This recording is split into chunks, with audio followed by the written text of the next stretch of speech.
누가복음 15장 15절 가서 그 나라 백성 중 하나에게 붙여서 하니 그가 저를 둘로 보내어 돼지를 치게 하였는데, 오늘 돼지에 대해서 설명하고, 그러기 전에 지난주에 들었던 밭이라는 단어가 나왔죠. 다른 데에서는 둘로 번역된 단어였어요. 그 밭이 들이 세상을 가리킨다. 주님이 하신 말씀을 기도한 그 마태복음 13장 말씀에서 들을 세상으로, 밭을 세상으로 설명해 놓은 것이죠. 우리가 알고 있는 세상이 아니란 거죠. 성경이 말하는 세상은 내가 알고 있는 세상이라 의미를 가지고 성경이 말하는 세상을 그렇게 나름대로 생각한다는 것이죠. 자꾸 내가 알고 있는 것으로 말씀을 접근하려 하니까 지금 듣고 있는 말씀만이 아니라 내가 읽고자 하는 다른 성경의 어떤 말씀도 내 마음에 와닿지 않는 거죠. 그러니까 자꾸 내 안에서 내가 알고 있는 어떤 편견이나 선입관, 지금까지 나름대로 어떤 성경의 사건에 대해서 알고 있는 것들을 자꾸 무너뜨려야 돼요. 옛 것도 중요하지만 새 것이 또 필요한 거잖아요. 또 옛 것은 옛 것대로, 새 것은 새 것대로. 그래서 아가서 말씀 7장의 말씀에 옛 것과 새 것을 문 앞에 둔단 말 나오죠. 그럼 자꾸 내 안에서는 내가 알고 있는 누가복음 15장의 둘째 아들의 그 내용들의 옛 것을 가지고 말씀을 접하려 하니까 그게 이제 코드가 맞지 않는 거예요. 그걸 자꾸 무너뜨리는 훈련도 필요하다. 세상이라는 그 용어가 우리가 세상을 사랑한다. 또 제가 다른 구절 인용할 텐데 그런 내용이 있어서 세상은 내가 알고 있는 세상이 아니다. 그런 대부분 그렇게 세상의 의미를 내가 알고 있는 것으로 이해를 하고자 하는 경우가 너무 많다.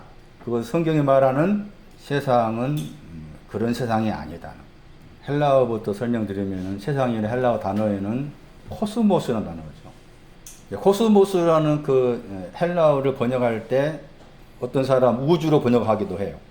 어떤 책에 제목이 코스모스인데 그것을 우주로 이렇게 번역하기도 하는데, 우주로 번역되기보다도 규칙적으로 정렬되어 있다 뜻이. 약간 다르게 번역하면 규칙적으로 정렬되어 있기 때문에 질서가 있다. 그래서 질서의 뜻도 있고 단장하다도 있죠. 단장하다. 영어로 번역하면 그 데코레이션 번역되죠. 단장하다. 오너먼트라는 뜻도 있고 그러지만 단어 자체의 뜻은 그러하지만 마태복음 13장 30 몇 절인가 말씀에서 마태를 통해서 세상은 밭이고 밭이 세상이다. 그렇게 갖다 규정을 해 놓은 거죠. 그 구절이 중요하죠. 세상은 밭을 말한다. 들을 말한다. 들, 밭. 그랬을 때 지난주 설교 말씀에서는 들이다 밭이라고 했을 때 그 들과 밭은 무엇을 의미하는가 하면은 씻어내야 된다. 씻음의 필요성이죠. 여기서 이사야 7장 3절이었어요. 세탁하다가 씻는다죠. 죄의 악을 씻고, 죄의 악이 있고 또 악이 있는데 악을 씻고, 옷도 씻고, 눈보다 희게 씻는다. 약 네 가지를 설명해 주죠, 제가. 세상은 씻는 것과 연관된다. 밭이라는 곳은 씻는 것, 그 씻음의 내용이 죄, 악, 옷, 눈보다 더 희게 씻는다. 그런 의미가 있는 곳이 들이고 밭이라는 것. 그것을 세상으로 말한 거예요. 구약 히브리어에서는 세상을 어떤 단어를 가지고 설명했을까? 결론부터 말하면은 믿는 사람들을 말합니다. 그런데 믿는 사람들 그랬을 때 그 믿음의 내용이 있을 거 아니에요? 창세기 2장 1절. 우리 여기 번역으로 번역된 그 단어는 만물 그 단어입니다. 만물 그 단어에 세상이 들어있어요. 번역을 만물로 번역했지만 보다 더 정확한 번역은 모든 군인들, 군인이나 뜻이에요. 히브리어로 차바라. 히브리어의 차바라는 단어는 여호와 이름 가운데 군대의 신 여호와가 있죠. 여호와 차바오트 할 때 그 차바오트라는 단어가 관계된 단어죠. 그래서 이 원어 성경에는 모든 군인들 혹은 모든 군대들 이렇게 번역된 그 번역에는 만물로 번역됐잖아요. 만물로 번역되다 보니까 원어 성경이 가리키는 의미를 제대로 살리지 못한 것이죠. 이 차바라는 단어가 세상이라는 단어예요. 그런데 차바라는 이 히브리어 단어는 전쟁하러 나갑니다. 군대 혹은 군인들이 전쟁을 위해서 나갈 조직화된 군대.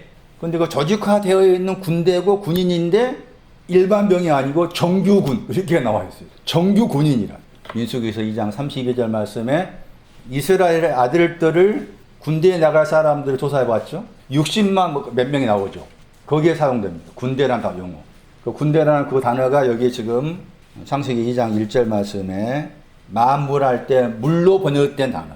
군인들, 군대, 이게 그 세상이라는 의미다. 그게 목사님 그것을 그렇게 해석합니까? 라고 했을 때 70인역을 보면 나오고 코스모스가 나오죠. 그 차발한 단어를 70인역 번역에서는 세상, 코스모스로 번역된 거. 군대, 세상, 들, 밭, 어느 성경에는 3인치 복수가 나와 있죠.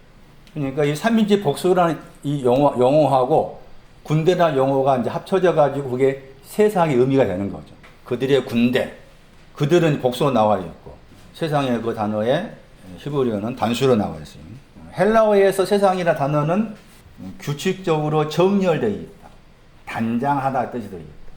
그 헬라어의 히브리어가 나와 있는 성경 구절이 창세기 2장 1절, 아주 중요한 구절입니다. 거기에서 세상을 히브리어로 말했을 때 차바라는 단어 썼는데 그 차바라는 단어의 뜻은 다른 구절에서 군대로 번역된 단어다. 민수기 2장 32절 말씀에서 20세 이상으로 전쟁에 나갈 사람의 개수하죠. 방문해서 숫자를 세어보니까 63만이 나오잖아요, 거기에 이제 군대나 용어가 나오고 그 구절에 이스라엘 자손이 나오죠. 민수기 2장 32절에. 이스라엘 아들들이에요. 이스라엘 아들들, 군대, 세상. 이게 같은 의미예요. 같은 의미. 그런데 여기 지금 창세기 2장 1절 말씀에서 그들이라고 했잖아요. 번역된 성경에는 안 나와 있죠. 원어 성경에는 3인제 복수로 나와 있단 말이에요. 3인제 복수.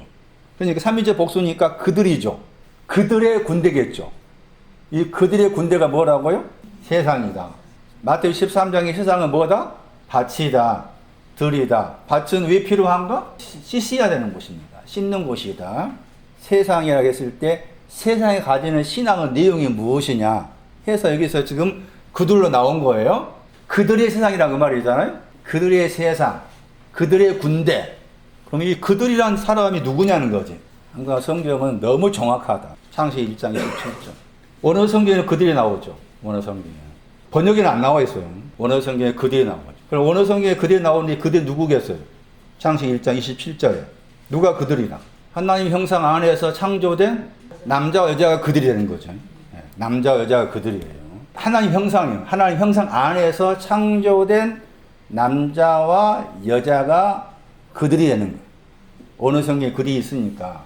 그 창세기 1장 27절 말씀에 그들을 2장 1절로 가지고 생각했을 때 세상, 군대, 그 사람들은 누구라 그 말이죠? 남자와 여자죠. 남자와 여자가 군대고 남자와 여자가 세상을 구성하는 그들이 해당이 된다 하는 것이에요. 그러면 이제 이 남자와 여자가 누구냐에 대한 설명이 필요하겠잖아요. 남자 여자라고 했을 때 남자 여자는 용어가 이제 2장에 가면 또 나오죠. 2장 22절 23절 말씀에. 그때 그 단어하고 1장 27절에 사용된 단어가 다른 단어예요. 그 1장 27절 말씀에 남자 여자로 사용된 저 단어는 많이 나오지 않는 단어예요. 그럼 왜 모세가 남자 여자라는 단어를 썼을 때 많이 나오지 않는 여자 남자 용어를 썼을까? 여자라는 저 단어에는 구멍을 뚫다 말이 있다겠죠. 그 남자라는 저 단어는 기억하다 말이 있었어요. 남자 여자를 창조했다고 했을 때 그것도 형상 안에 창조했죠. 1장 28절 보세요. 그 남자 여자한테 뭐라고 했는가 하면은 생육하라 하고 번성하라 했죠. 땅에 뭐라고 했어요? 땅에 충만하라고 했죠. 남자와 여자를 창조했는데 그 창조한 남자 여자를 향해서 땅에 충만하라. 남자 여자한테 땅에 충만하라고 말씀했을 때 이 남자 여자는 땅에 충만해 있는데 땅에 충만하라 말씀하신 거예요. 땅에 충만이 안 돼 있는데 땅에 충만을 하신 거예요. 안 돼 있기 때문에 땅에 충만을 한 거야. 땅이 뭐냐? 땅이 무엇인데 땅에 충만을 한 거냐? 창세기 1장 1절 말씀에도 태초에 하나님이 뭘 창조했어요? 하늘과 땅을 창조했죠. 근데 그 하늘과 땅을 창조했는데 1장 28절 말씀에 와가지고 창조된 그 땅에 대해서 충만을 한 거죠. 남자 여자를 창조했는데 땅에 충만하지 않았기 때문에 땅에 충만을 하신 거다. 그런 말씀인 거예요. 땅에 충만한 것이 무엇인지를 알아야만이 땅에 충만하지 않게끔 먼저 창조된 남자 여자의 신앙이 무엇인지를 알아낼 수 있는 것인데, 그 땅에 충만하라고 했을 때 땅에 충만한 내용이 뭔가 하면은 인자를 말해요. 여호와 인자하심이 땅에 충만한 내용이고, 시편 33편 5절, 시편 119편 64절에 나와요. 여호와 인자하심, 친절하시다, 허리를 굽히시다, 목례한다겠죠. 동문의 사람에게 애를 갖춰 목례하다 되어 있는 인자하심. 영광의 뜻도 있어요. 땅에 충만하다 했어요. 땅에 충만하다는 말은 하나님의 인자하심이 있어라 그 말이에요. 땅에 충만한 다른 구절에서는 영광 말이에요. 땅에 충만한 것 영광, 하나님 영광이 있어라. 땅에 충만한 것이 여호와 인자하심이고 여호와 영광이다. 그 영광이라고 했을 때 영광 위치가 인자하심과 같아. 여호와 인자하심이 영광이고 영광이 여호와 인자하심이다. 이렇게 설명해도 틀리지 않는다. 인자하심을 설명했을 때 여호와 인자, 나를 향하신 인자하심. 원어는 헤세드라고. 헤세드. 그 헤세드를 번역할 때 아름답다 뜻도 있고 친절의 뜻도 있고 약간 다르게 부정적 뜻도 있어요. 비난의 뜻도 있어요. 비난. 그런 뜻도 있는 단어인데, 여호와 인자하심이라는 표현이 이제 구약 성경에 많이 나오잖아요. 인자하심, 인자하심. 여호와 인자하심 영원하다, 영원하다. 그런 표현 나오고. 인자하심을 이제 신약 성경 말씀에서는 자비, 긍휼로 번역하잖아요. 마태 9장 말씀에 제사를 원치 아니하고 자비를 원한다. 그 자비가 이 인자와 연관. 누가복음 10장 말씀에 뒷구절에서 이 세 사람 중에 누가 자비를 베푼지 않냐? 그 내용도 인자라는 단어와 관계다. 인자라고 했을 때 인자도 신앙 어떤 단계에 있어서 인자하심이 등장한 거예요.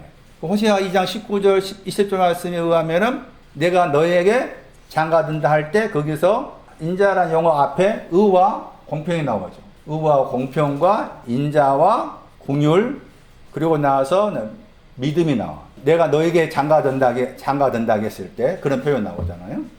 거기에서 인자가 의, 공평, 그리고 나 인자를 말. 그게 신앙의 단계예요, 단계. 하나님 인자하심은 의와 공평을 가진 후에 말하는 거예요. 인자하심이 온 다음에 또 그 내용이 나왔죠? 긍휼로 번역됐어요? 그렇죠. 그 다음에 또 뭐가 나오죠? 하나님께서 장가든다고 했을 때 하나님 편에서 신부이 나를 향해서 물론 거기에서 너가 누구냐 나와 있겠잖아요. 호세아 2장 말씀에서 긍휼히 여기나겠죠. 그리고 진실이나 번역했죠. 누구한테 장가든다는 거예요? 내가 너한테 그랬죠. 호세아예요. 호세아가 기록하기를 하나님께서 너에게 장가든다 기록했잖아요. 너에게 장가든다 할 때 그 너가 호세아예요. 앞쪽 따라가면 호세아가 너가 돼. 호세아가 기록할 때 내가 너에게 장가든다는 말 하나님께서 듣고서 한 말이잖아. 하나님이 호세아에 나한테 장가든다는 거잖아. 호세아 이름은 뭐예요? 여호와께서 구원하시는 거죠. 호세아 선지자한테 내가 너한테 장가들겠다 한 거잖아요. 그럼 오늘 지금 여기서 이 모임 안에서 누가 호세아겠어요? 말씀 볼 때 그렇게 봐야 한다고 말이에요. 역사적으로는 호세아 선지자한테 한 말이지만은 지금 여기서 내가 너한테 장가든다고 했을 때 대부분의 사람들이 말씀의 적용이라고 그러죠. 말씀을 적용시킬 때 내가 너에게 장가든다 하니까 곧바로 나한테 적용시키죠. 어떤 사람이 호세아예요? 구원을 사모하는 사람인 거죠. 내 마음에 하나님의 구원을 사모하고 있는 사람이 지금 그게 호세아야. 그 사람한테 장가든단 말이에요. 나는 지금 구원을 사모한 적이 없어. 구원에 대해 별로 관심이 없다고. 그럼 나는 호세아가 아니야. 나한테 장간다는 말 들으면 나한테 유효가 안 돼. 내 마음에 하나님의 구원을 계속 사모하고 있는 그 사람이 지금 여기서 호세아하고 그 사람한테 내가 너한테 장가들게 의와 공평과 인자와 공의 영인과 진실이 믿음이야. 믿음 번역이. 믿음으로 장가들게 내가 할 수 있는 일이 있다면 구원을 사모하는 거야. 구원을 사모하는 마음을 저분께 또 심어주셔야 되거든. 그런데 그 심어줌이 오기까지는 마중물러서 구원받고 싶어요가 있어야 돼. 구원이 뭔가 하면은 의가 구원이겠어요? 다시 공평이 구원이겠어요? 그 구절에 인자가 구원이겠어요? 공의의 여김이 구원이겠어요? 뭐가 구원일까? 제일 끄트머리 구원이야. 믿음이. 저 믿음이 하나님과 하나 된 믿음이야 저게. 의인을 믿음으로 산다 할 때 그 단어거든. 하나님과 하나 되는 게 구원이니까 하나님과 하나 되는 구원을 내가 사모합니다 마음을 가져야 한다는 거지. 그것은 내가 의식적으로 하고 있어야 돼. 내 편에 마중물로 의식적으로라도 이해가 안 된다 할지라 하고 있어야 돼. 그럴 때 어느 날 내 마음 안에 내가 너한테 이 의에 대해 잘 모르지만 내가 너에게 의 가지고 오고 공평 가지고 인자 가지고 오고 긍휼히 여기 가지고 오고 믿음 가지고 와서 내가 너한테 장가들게. 이거 호시아 2장 19, 20절 말씀이에요. 여자가 누구냐? 의를 말해. 창조된 그 여자는 의의 신앙과 연관되고 창조된 남자는 공평의 신앙 연관. 그렇게 해석하게 된 근거가 여자는 여성 명사고 남자는 남성 명사인데 의라는 그 히브리어 단어 가운데 물론 의가 남성 명사도 있지만은 여성 명사 나와. 공평은 남성 명사 나와 있고 그래서 남자 여자를 창조했다고 했지 남자 여자의 가지고 있는 신앙의 내용이 의와 공평을 말한다. 그들은 의와 공평을 가진 남자 여자였잖아요. 의와 공평을 가진 남자 여자의 2장 1절 말씀에 창세기 군인들이었죠. 세상에 대한 설명하고 있어요 지금. 의와 공평을 가진 남자 여자가 그들이니까 그들의 군대였잖아요. 그게 창세기 2장 1절 말씀에 차바라는 단어가 말하는 의미였잖아요.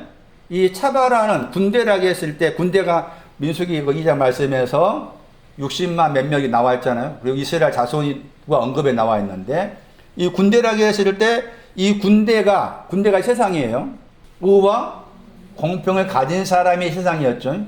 70인 번역을 말하면 60만 몇 명에 해당되는 그 사람들은 지금 의와 공평 가진 사람으로서 군대 세상에 되어 있는 사람이죠. 같은 모세가 쓴 다른 신명기 4장을 보면은 이 군대라고 했을 때 군대 위치가 나와. 민수기 2장 32절 말씀에 20세 이상으로 군대 전쟁에 나가서 싸울 수 있는 군대의 수를 세어보니까 그러하더라. 12명 정탐꾼의 대표자 뽑혀있잖아요. 그 12명 정탐꾼 대단한 사람이잖아요. 그런데 거기에 군대 용어가 나왔는데 이 군대가 어디에 있는가 하면 하늘에 있어. 그 세상은 하늘을 말해. 세상은 하늘에 있는 세상인 것이지 우리가 눈에 보이는 세상이 아닌 거라. 그게 신명기에서 4장 19절에 나와. 신명기에서 4장 19절에 여기 지금 창세기 2장 1절 말씀에 만물을 번역된 히브리 두 단어가 거기에 나와요.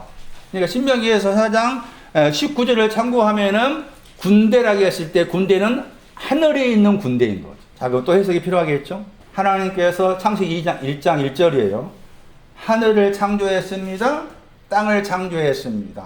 그 창세기 1장 1절 말씀에 땅을 창조했다고 했을 때 그 땅은 의와 공평을 말해요. 창조된 땅은 의와 공평을 말하는데 땅이라고 했을 때 땅이라는 단어의 뜻이 있어. 사상이나 신념이 변하지 않고. 하나님께서 땅을 창조했습니다는 말은 무슨 말이냐?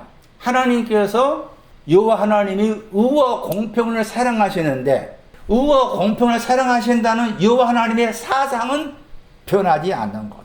이게 땅의 창조야. 여호와 하나님의 사상과 신념은 바꿔줄 수 없다. 이게 땅을 창조했다는 말의 의미예요. 하늘의 단어는 당당하다 뜻이에요. 히브리어로 당당하다, 고결하다 그 뜻이에요. 하늘은 창세기 1장 1절 다시 하나님께서 태초 안에다가 하늘을 창조했다고 했을 때 당당함을 창조했습니다. 땅을 창조했습니다. 사상과 신념이 바꿔지지 않는다. 어떤 사상이냐? 나를 향하신 의와 공평. 나를 향하신 의와 공평이나 사상이 하나님께서는 변하지 않고 한결같이 확고하시다. 그게 땅을 창조했다. 하늘을 창조했다. 당당함을 창조했다. 무엇이 당당하게 만드느냐? 인자입니다. 인자. 그래서 세상은 인자의 신앙을 말합니다. 의와 공평을 가진 사람으로서 하나님 인자를 아는 사람이 세상입니다. 세상이라는 저 히브리 단어 속에는 회막에서 수종들다, 봉사하다 뜻도 들렸어요. 출애굽기 38장 8절 8절에 회막에서 수종 드는 거, 봉사하는 거 이것도 세상이라는 의미를 가지고 있다. 세상이 들이고 밭이었죠. 그 들이고 밭에 누가 있었어요? 누가 15절 말씀에 돼지가 있어요. 돼지가 있는 곳이 누가 15절 말씀에 밭에 들에 돼지가 있습니다. 둘째 아들, 보다 새로운 둘째 아들을 돼지에게 먹을 것 주라고 보냈어요. 마가 16장 15절 말씀. 거기에 세상이 나오죠. 번역을 천하 번역했죠. 마태 13장 38절 말씀. 세상이 뭐라고요? 밭이라겠죠. 들이라겠죠. 마가 16장 15절 말씀에 다니며 단어 보세요. 아까 누가 15절 나온 단어죠. 여울물 건너다는 포리오마이죠. 가라 하면 가고 하는데 그 단어잖아요. 천하가 세상이에요. 세상 안으로 가라 했죠. 어디로 가라 그 말이에요? 밭으로 가라.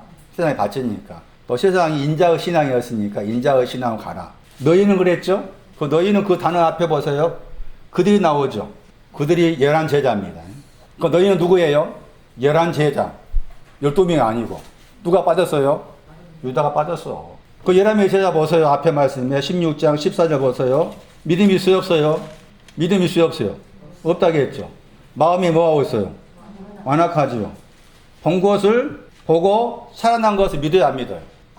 믿지 않았죠? 11제자가. 우리가 알고는 부활을 안 믿죠? 일으켜지면 안 믿죠? 11제자가 이루했는데.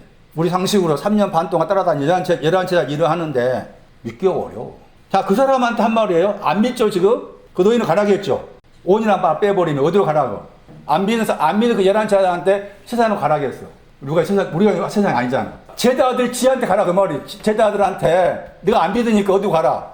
밭으로 가라는 거야. 밭으로. 창세기 2장 1절로 가라 그 말이잖아. 다시 말하면은 네가 너를 전도하라 그 말이지. 다른 사람이 아니라 안 믿고 있는 네가 너를 전도해라 그 말. 네가 너한테 복음 전하라 그 말이요. 네가 너한테 복음 전하려면은 먼저 세상 안으로 들어가야 돼. 그 세상 안으로 갔을 때 거기서 뭘 보는 거 하면은 창조를 보는 거야. 창조. 창조라는 단어가 있어. 마음이 번역했잖아. 모든 창조야. 모든 창조.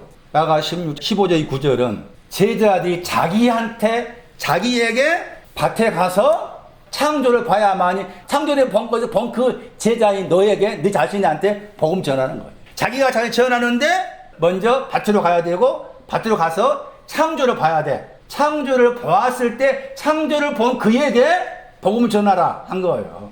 창조가 인자고 창조가 영광이에요. 시편 104편 24절 말씀. 상부했을 때 주의 부요함으로 충만하다. 땅이 충만하는데 그게 주의 부요함이야. 그리고 그 주의 부요함이라는 그 내용은 인자와 영광을 말하는 것이고 주의 부요함 그랬을 때 부요함이나 그 단어의 70인의 번역이 창조입니다. 창조. 그래서 창조는 신앙을 말한다 생각하셔야 돼. 하나님이 창조했다고 했어요. 창조는 인자, 영광과 관계된 표현인 것이지 문자적 말씀이 아니다.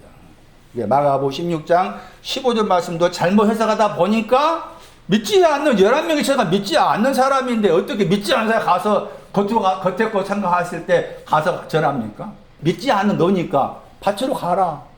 밭에 가서 창조를 봐라. 창조를 봐야만이 창조 인자 영광이 온 사람에게 복음 전해라. 영광이 온 너에게 복음이 들어온다. 그럼 그 복음은 뭐가 복음이야? 인자의 신앙 온 사람의 복음이 뭐예요? 다시 호세아 2장 19절 1절 가야 돼. 하나된 믿음. 그게 복음이야 그게. 그래서 마가 1장 1절 말씀에 복음을 말했어. 마가 1장 1절에 하나님의 아들 예수 그리스도의 복음을 했어. 하나님의 아들이라. 하나님의 아들의 복음의 내용이라. 하나님의 아들 할 때 그 아들이 시편 2편 12절 말씀에 보좌를 상속받는 후사 그 아들한테 입맞추지 아니하면 멸망한다 하는 그 아들이요. 믿음이라는 것은 아무나 믿는 것이 아니다. 믿음은 주께서 주셔야 돼. 내려오는 것이. 내려와서 받는 것이 믿음인 것이지 내가 믿는 것이 아니다. 그럼 목사님 히브리서 11장 1절 말씀에는 이렇게 말하지 않았습니까? 믿음은 바라는 것들이 실상이요 보지 못하는 것 증거를 하지 않았습니까? 그럼 거기서 그 해석이 필요해. 바라는 것이 뭐냐? 실상이 뭐냐? 보지 못한 것이 뭐냐? 그때 말한 그 믿음도 주시는 믿음이야. 나에게 하나님이 주시는 믿음이다. 물론 어떤 구절에서는 믿으라 말 하잖아요. 너가 믿기만 하면 그 표현 나와요. 하나님께서 나에게 믿음을 주실 것을 미리 선취해라 그 뜻이에요. 내 편에서는 하나님 나한테 하나님께 주고자 하신 믿음을 내 편에서 선취해야 될 마중물이 필요하지만 주시야 받는 거예요. 믿음. 그럼 안 주면 못 받는 거야. 그 주고 안 주고 엄밀히 말해 저분의 어떤 목적이야. 저분의 원하심인 거지. 우리가 나한테 있지 않아. 단지 내 편에서 믿음이 없습니다 하실 때 믿음이 11제가 믿음이 없다고 했잖아요. 믿음이 없으면 가야 될 곳이 어디야? 들로 가야 돼. 밭으로 가야 돼. 그 들에 밭에 누가 있어? 돼지가 있어. 들에 밭에 돼지가 있으니까 돼지가 있는 들로 가라 한 거잖아요. 그럼 11제자한테 너는 뭐라고 말해? 돼지다. 나는 돼지 말해야 돼. 비켜가면 안 돼. 나는 돼지입니다. 나는 개입니다. 돼지라는 히브리의 단어예요. 대부분의 사전에 안 나와 있고 어떤 사전에서만 나왔어. 어떤 범위가 있어. 범위. 그 범위나 뜻이 제한됐다. 제한된 눈을 가졌다. 돼지란 단어의 뜻이다. 제한된 눈을 가졌다는 말을 이해하기 쉽게 해서 마태 7장 3절 이하 인용하면은 눈에 너의 형제한테 눈에 뭐가 있었어요? 티가 있죠. 그의 형제한테. 너한테는 뭐가 있어요? 들보가 있죠. 그 들보, 티, 그게 마음의 눈에 들보와 티가 있으면은 말씀을 보는 데 있어서 제한적이지. 좁아. 이게 돼지다. 그러니까 우리는 처음부터 돼지인 거지. 돼지 말해야 돼. 나는 돼지구나.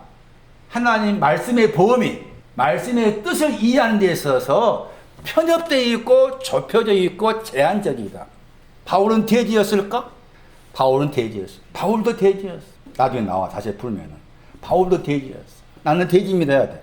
나는 말씀의 의미를 항상 제한되게 보기니까 눈이 마음의 눈이죠. 마음의 눈이 제한적이니까 말씀의 뜻, 말씀을 이해 못하는 거죠. 말씀을 듣고 읽는 데 있어서 무슨 말인지 모르겠습니다. 그 당연한 답이다. 왜 그러냐? 돼지니까. 내 마음과 영의 눈이 또 돼지기 때문에 당연히 말씀을 보는 데 있어서 제한적이다. 돼지가 나와 있는 구절 레위기에서 11장 7절이죠. 돼지는 굽이 갈라져 쪽발이다 나왔죠. 책임지를 못한다겠죠. 책임지를 못하니까 너희한테 뭐예요? 부정하다겠죠. 말씀의 배경이에요. 11장 2절 누구한테 한 말이에요? 이스라엘 자손한테 한 말이에요. 이스라엘 자손 아들들이에요. 이스라엘 아들들 그랬을 때 이스라엘 아들들은 어떤 신앙을 가진 사람인가? 당연히 아들끼리 영어가 나왔기 때문에 시편 2편 7절 말씀처럼 오늘 내가 너를 낳았다는 하나님의 아들된 신앙을 가진 사람이라고 당연히 여기는 것이고 동시에 이스라엘이죠. 그리고 이스라엘 아들들이란 이 영어가 민수기 12장 32절 말씀에 세상에 단어가 나와 있는 차바가 나와 있는 구절에 이스라엘 아들들 전쟁터에 나가서 싸운 사람들을 계수하다 했을 때 거기에 나와요. 이스라엘 아들들 신앙은 의와 공평을 가진 사람으로서 인자를 아는 사람. 하나님 인자까지 온 사람이 이스라엘 아들들. 그 사람한테 한 말이에요. 여기 낙타가 나오고 낙타 그 다음에 사반이라는 동물이 너구리예요. 너구리 토끼 해가지고 마지막에 지금 돼지가 나와. 그러니까 돼지 앞에는 지금 토끼가 나오고 토끼 앞에 사반 너구리가 나오고 너구리 앞에 약대 낙타가 나와. 이걸 먹으라고. 이스라엘 아들들이고 이스라엘 아들들은 의와 공평과 인자를 가진 사람이에요. 의와 공평과 인자를 가진 사람에게 먹어야 될 것을 말하고 있는 거예요. 이스라엘이 무엇을 의미하는지 모르면은 잘못된 해석이 많이 나올 수밖에 없다. 12지파의 뿌리, 12지파의 울타리, 근거도 이스라엘의 이름 속에 있는 거예요. 이스라엘 이름 속에. 그러면은 여기서 이스라엘 아들들이 하겠잖아요? 이것 좀 설명할 필요가 있죠. 이스라엘 그랬을 때 이스라엘이 무슨 말이냐, 신앙적 의미로. 이미 설명했잖아요? 창세기 32장 28절 말씀에서 야곱을 하지 않고 이스라엘 해라. 복을 주지 않으면 내가 하지 않겠습니다. 하니까 이름이 바꿔졌죠? 야곱에서 이스라엘로. 이스라엘 그랬을 때 엘이 하나님이고 앞에 이스라가 겨루다죠. 하나님과 겨루다가 이스라엘 이름의 뜻이다. 하나님과 겨루고 있는 그 사람이 지금 여기서 이스라엘이다. 하나님과 겨루고 있는 사람이 이스라엘입니다. 여기서 하나님과 겨루고 있는 아들들인 거죠. 이스라엘 아들들은 하나님과 겨루고 있는 아들들 그랬을 때 건축하다. 하나님과 겨루고 있는 그것으로서 내 영혼이 건축되어져야 될 그런 마음을 가진 사람, 이스라엘 자손들, 이스라엘 아들들 그런다. 예수 그리스도께서 기근을 당한 사람 야곱한테 와가지고 뭐 했어요? 씨름했죠? 그 씨름한 것이 먼지였잖아. 먼지에 대한, 기근에 대한 씨름이었죠. 그럼 하나님과 겨룬다는 말은 그 먼지에 대한 씨름을 받아들임에 있는 거죠. 내가 내 편에서 내 발의 먼지를 떨어버리기 위해서 주님이 나를 위해서 씨름해 주시는구나 하는 것을 받아들이는 것이 하나님과 겨루었다 하는 겨루음의 의미를 그렇게 해석할 수 있겠잖아요. 72년을 참고하면 겨룬당했을 때 겨루다 하는 이 단어가 신약 헬라어 말씀에 딱 2번 나오는데 한 번은 예수님께서 사용되었어요. 예수님한테. 다른 한 번은 바울한테 사용돼요.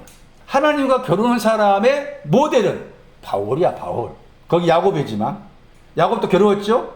바울도 겨루었어. 하나님과 겨룬 사람이 창세기 32장 말씀에 야곱이면서 신약으로는 바울도 하나님과 겨룬 사람이다. 바울의 신앙 속에는 바울이 나를 본받으라 했을 때 본받는 내용이 많았잖아.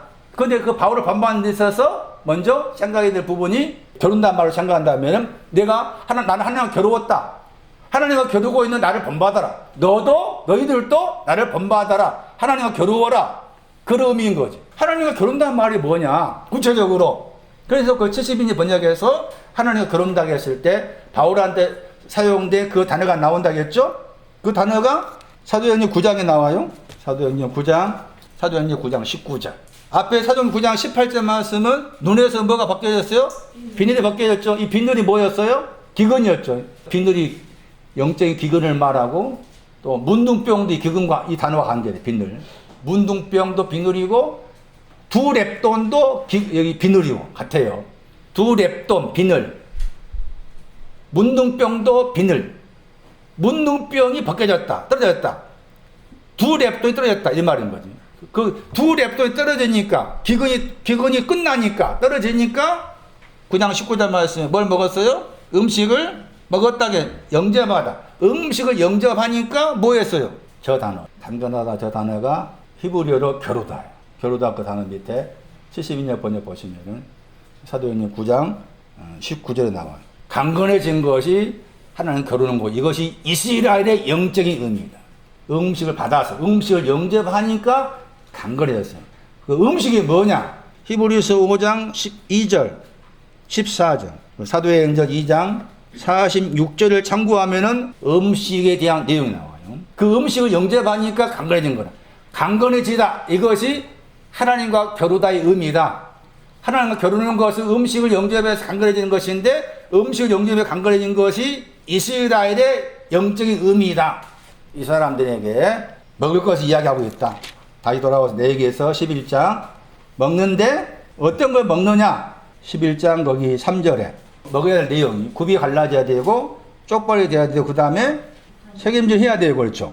책임질 한다고 했죠. 11장 3절 하다 단어가 올라간단 말이에요. 책임질은 올라가는 신앙을 연구한다. 책임질이라는 것은 올라가는 신앙 관계된다. 그러면서 이제 약대 이야기 하죠. 약대가 낙타라겠죠. 낙타는 책임질 해요, 안 해요? 낙타는 책임질 하지요. 돼지와 비교해 보시면 돼지는 11장 7절에 책임질 해요, 안 해요? 서로 반대입니다. 낙타는 책임질을 하지만은 굽이 갈라지지 않았고 돼지는 굽이 갈라지고 쪽벌이 되고 했지만 책임질을 하지 않았고 그랬죠. 신약성경 말씀에 낙타를 말했을 때 마태복음 19장 24절 말씀에서 낙타가 바늘 끊어 들어가는 것이 부자가 받아놨다 나오죠. 약대가 바늘 구워 들어간다. 근데 그 약대는 여기 11장 4절 말씀에서 책임질을 한 사람이고 책임졌지만 굽이 갈라지지 않았죠. 그러면은 마태복음 19장 24절 말씀에 약대가 바늘굽으로 들어가려면 그 바늘구멍이 뭐가 되겠어요? 굽이 갈라지는 거예요. 11장 7절 돼지에 대한 것이니까. 돼지라는 단어의 뜻 다시 풀어 설명합니다. 어떤 범위나 뜻이 제한적이다. 제한적이라는 말은 넓게 보지본단 말이죠. 말씀이나 하나님이나 어떤 말씀의 사건이나 단어의 뜻이나 등등 넓게 보지 못하고 좁게 본다. 돼지라는 단어의 뜻입니다. 그런 돼지도 좁게 보고 있으니까 책임질을 해요, 안 해요? 그거지. 앞에서 굽은 갈라지고 좁게 되었지만 뒤에 책임질을 하지 못했다. 이 표현이 눈이 제한적이기 때문에 책임질을 하지 못한 것이 된다. 굽이 갈라진다고 했을 때 굽이 갈라지는 것이 뭘 말하느냐? 굽이라는 그 단어는 갈라지다 하는 단어가 갈라지다가 동사고 굽이라는 단어가 명사예요. 그러니까 이 굽은 갈라지다와 관계된 표현이에요. 굽이 갈라지다. 굽이 갈라지다고 했을 때 이 갈라지다 하는 이 표현이 여기서 긍정적인 거죠. 왜냐하면은 앞에 11장 거기 3절 말씀에서 굽이 갈라진 것을 먹으라 했잖아요. 그러니까 굽이 갈라진 것은 긍정적 표현이죠. 굽이 갈라져야 된다. 그럼 갈라진다고 했을 때 갈라지는 내용이 뭐냐? 이사야서 58장 7절 줄인 자에게 너의 식물이 떡이에요. 줄여 있는 사람에게 식물을 나눠주다 했을 때 나눠주다 저 단어예요. 나눠주다가 굽이 갈라지다 할 때 갈라지다 단어. 굽이 갈라졌다는 말은 줄여 있는 사람한테 떡을 나누어 주는 것이 굽이 갈라진 신앙이에요. 굽이 갈라진 신앙은 줄여 있는 사람, 줄인다가 뭐예요? 기근이죠. 기근이 들린 사람한테 떡을 나누어 주는 것이 굽이 갈라진 내용이다. 그러면 떡이라고 했을 때 떡은 이사야서 21장 14절 말씀에 그 떡의 내용이 나오죠. 줄인 사람에게 기근이 걸려있는 사람한테 나눠주는 떡은 하나님 앞으로 가게 만드는 거. 하나님 앞으로 가게 만드는 내용이 떡의 내용이다. 굽이 갈라진다는 말은 떡을 나누어주는 신앙을 말한 것이다. 그런데 이 굽이라는 단어 자체의 뜻은 동사가 나누어주다, 갈라지다였죠. 이 굽이라고 했을 때 이 굽이라는 단어가 같은 모세가 쓴 모세 오경에서 사용된 실예가 있어요. 출애굽기 10장 26절.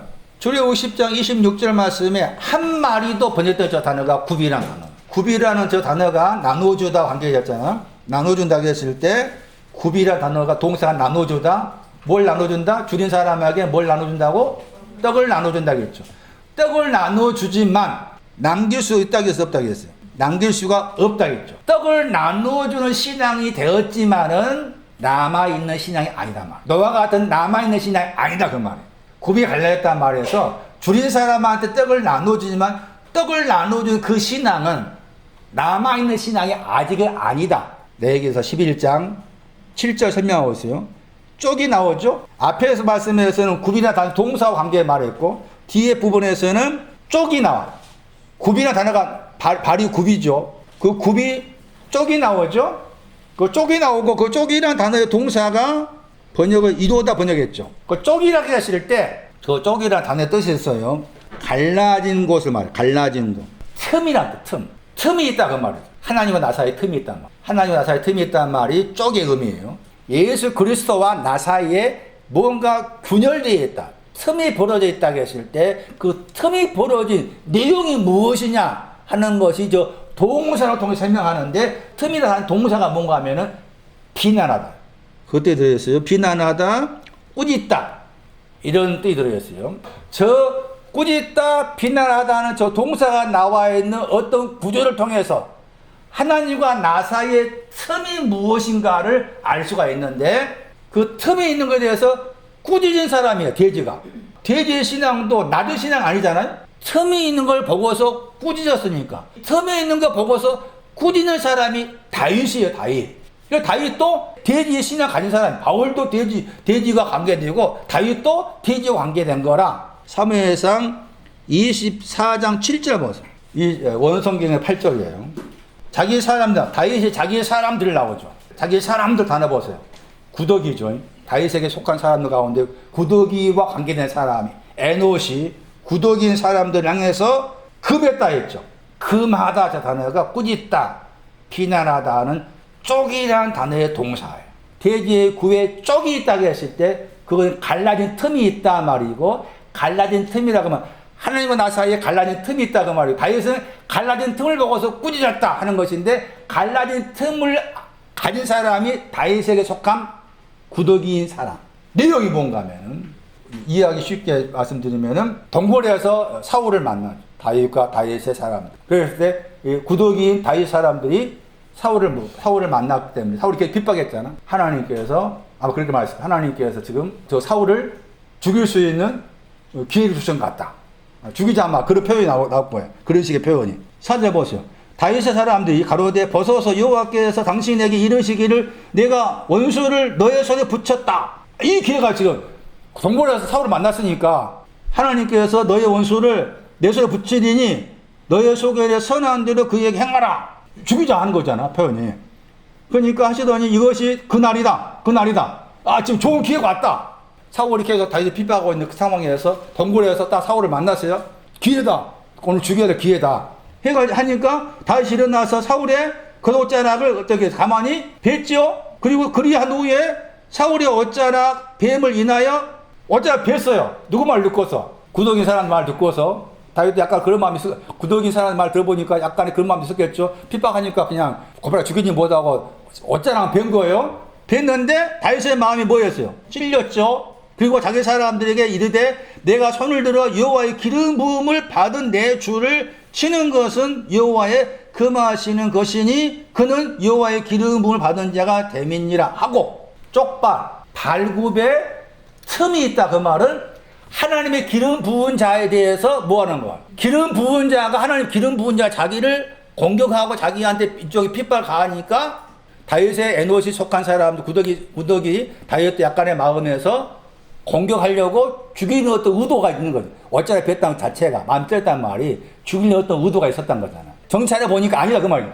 그것에 대해서 기름 부은 반자를 기름 부은 사람이다 한 그 말의 표현은 하나님께서 사울한테 기름 부었으니 아무리 사울 왕이 나를 핍박하고 너희를 핍박한다 할지라도 그 문제 누가 처리하신다. 기름 부은 종 그러니까 목사는 목사 안수 받는 게 기름 부은다 생각이 그거 전혀 아니야.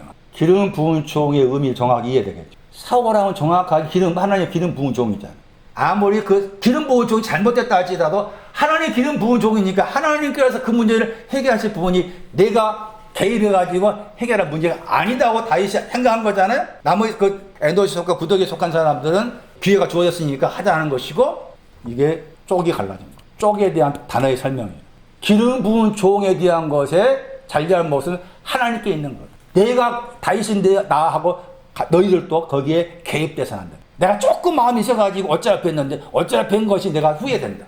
하나님 앞에서 정확하게 기름 부은 종인가? 그러면 기름 부었다 했을 때 기름 부은 걸 뭘로 알 수 있는가? 집에 가 공부해 보세요. 기름 부은 신앙이 있어요. 시편 89편 38절을 참고하면은 기름 부은 내용이 나와요. 그걸 참고하시고 그래서 이 사무엘상에 나와 있는 이 구절에서 지금 말굽의 쪽과 관계한 내용이 나오는데 돼지가 가지고 있는 신앙의 의미가 굽이 갈라지고 쪽에 대해서 갈라진 틈 기름 부은 종에 대해서 조금의 마음이라도 마음에서 공격하려는 의도를 가진 거기에 대해서 다윗이 피난하고 나섰다. 꾸짖었다. 그 다윗도 지금 엄밀히 말해서 돼지와 관계된 신앙 가진 사람이다. 그런 의미로 말씀하고 있는 거다. 자 돌아오세요. 레위기서 11장 7절 약대는 책임질 했다. 돼지는 책임질하지 않다. 그 책임질하지 않는 것이 뭐하다? 그게 더러운 거예요. 물론 더럽단 말이 책임질 했지만은 굽이 갈라지 않는 거 더럽고 더러운 데그 나와요. 앞에 말씀에 약대도 더럽다 했잖아요. 약대도 더럽고 돼지 더럽다. 책임질을 하고서 굽이 갈라지 않는 거 더럽고 굽이 갈라졌지만 책임질하지 않는 것도 더럽고 책임질이 뭐냐? 그 책임질하다 했을 책임질이라는 단어가 나오고 책임질이란 그 단어의 동사가 나와 있는데 동사를 살려서 번역하지 않았어요. 그 동사의 의미로 해석하는 것이 파괴하다. 톱으로 썰다 말이 있어요. 거칠게 멀리 끌고 가다 말이 있어요. 책임질이라는 단어의 동사예요. 톱으로 썰다.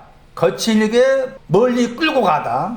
성경의 두 구절이 책임질의 내용을 말씀해요. 책임질한다는 말을 잘못 생각하잖아요. 그냥 책임질한다는 말을 묵상한다. 동물 돼지가 나왔기 때문에.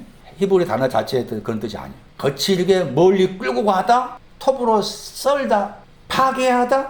두 구절이 책임질의 내용을 말씀하는 구절. 오늘을 쫓아갔을 때 열왕기상 7장 9절 말씀이 책임질하는 것이 무엇인지 말씀하는 구절이다. 톱이 나오죠? 키우다 말 나오죠? 키우다 저 단어가 책임질이라는 단어의 동사예요. 톱이라는 단어의 동사도 책임질하다. 톱, 책임질 같은 동사를 가지고 있어요. 그래서 톱으로 키우다가 톱으로 썰다 그 말이잖아요. 톱으로 써는 것은 말이에요. 그게 책임질이다. 그냥 막연하게 돼지가 책임진다니까 우리 생각으로 먹었던 걸 계속 되책임질한다? 그러니까 말씀을 계속 되책임질하는 것이다. 그런 의미가 전혀 아니다. 톱으로 썰어내는 것이 책임질이다. 무엇을 톱으로 썰어내는 거냐? 열왕기서 실장의 배경은 하나님의 전을 건축하는 데 있어서 사용된 돌과 함께 나오죠. 귀한 돌 나오잖아요. 귀한 돌을 만들기 위해서 톱으로 썰어야 된단 말이죠. 그 톱으로 썰는 것이 뭘 썰는가 하면은 안팎을 썰는 거지. 안팎을 썰는 거. 9절 말씀에 이 집들은 안팎을 모두 귀하고 다듬은 돌로 지었으니 척수대로 톱으로 경건하겠죠.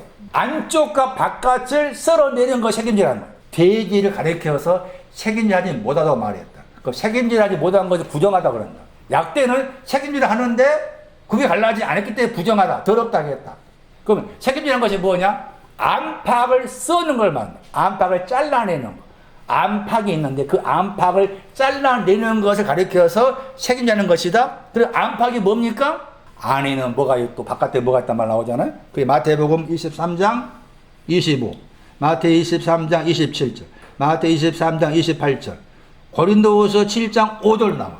고린도후서 7장 5절. 거기에 안팎이 나와. 안에 있는 것이 뭐다? 바깥에 있는 게 뭐다 나와?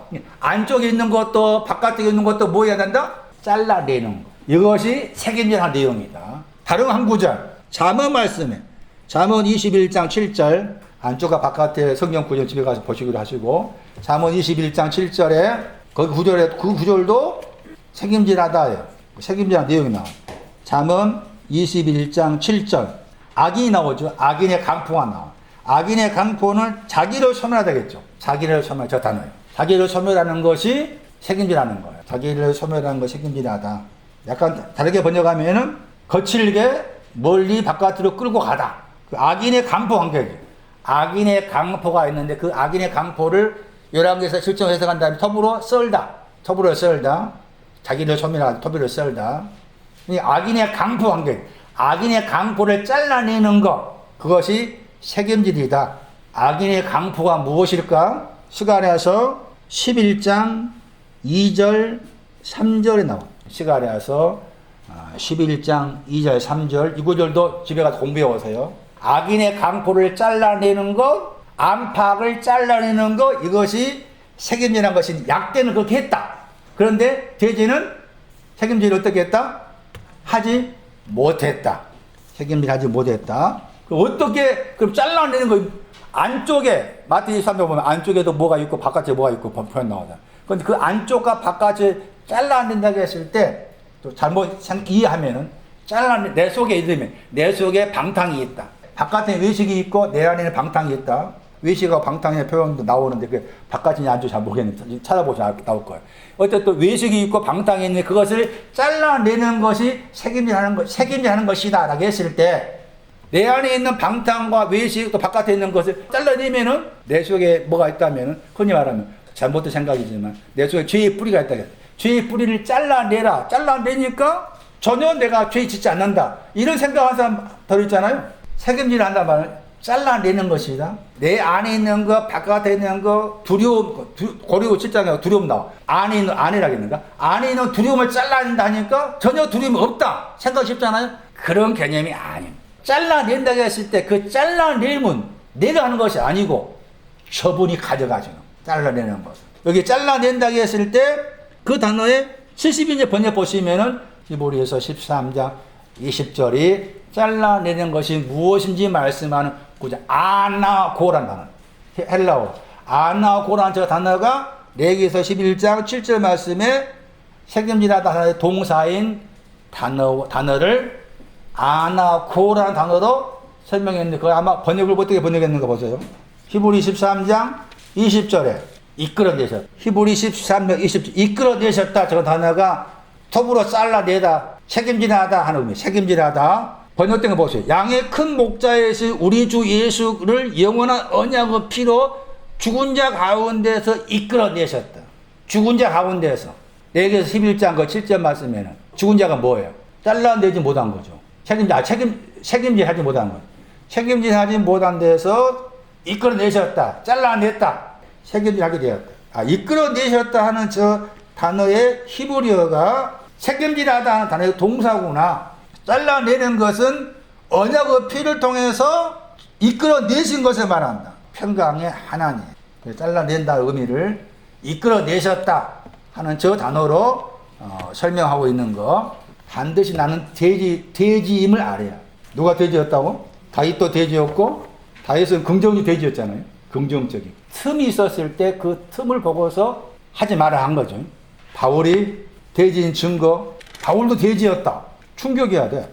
사도행전 8장 3절이 다윗이 돼지임을 증거한 구절. 사도행전 8장 3절. 교회를 뭐 했어요? 바울 되기 전에 사울이 교회를 뭐 했어요? 잔멸이라겠어요? 네.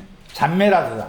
잔멸하라 하는 저 단어가 다윗이 돼지임을 증거한 단어. 시편 80편 14절 말씀. 산림속, 숲을 속에 있는 돼지가 포도나무를 상해하다고 했을 때 상해하다 하는 저 히브리어의 헬라어가 사도행전 8장 3절에 교회를 잔멸하다. 시편 80편의 포도나무는 교회를 상징합니다. 교회를 돼지가 상해하다고 했을 때 교회를 잔멸하다.